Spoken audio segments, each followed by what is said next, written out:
Welcome to my channel Anuradha 1919 easy ప్రాసెస్లో carrot fry తయారు చేసుకునే విధానం చూసేద్దామా. క్యారెట్ని తురుము పట్టి పక్కన పెట్టేసుకోవాలి. అలాగే ఆయిల్ ఎడికిన తర్వాత తాలింపు గింజలు, అలాగే ఎండుమిర్చి, కొంచెం పల్లీలు, కొంచెం కరివేపాకు, సన్నగా కట్ చేసుకున్న ఉల్లిపాయలు వేసుకొని దూర మంట మీద వేపుకోవాలి. వేపుకున్న తర్వాత ఈ క్యారెట్ తురుముని సన్న మంట మీద దోరగా వేపాలి. వేపిన తర్వాత కొంచెం పసుపును కూడా వేసుకోవాలి. మన రుచికి తగ్గ ఉప్పును వేసుకొని సన్న మంట మీద దోరగా వేపుకుంటే చాలా టేస్టీగా కూడా క్యారెట్ ఫ్రై అయితే చాలా టేస్టీగా ఉండిద్ది.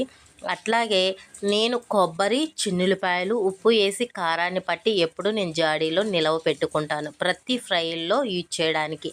అట్లాగే నేను సన్న మంట మీద వేపుకొని ఈ కారాన్ని కూడా మన టేస్ట్ తగ్గట్టు వేసుకొని వేడి అన్నంలో టమాటా పచ్చడి, క్యారెట్ ఫ్రై వేసుకొని తింటే చెప్పనవసరం లబ్బ వేరే లెవెల్లో ఉండేది. నచ్చితే సబ్స్క్రైబ్.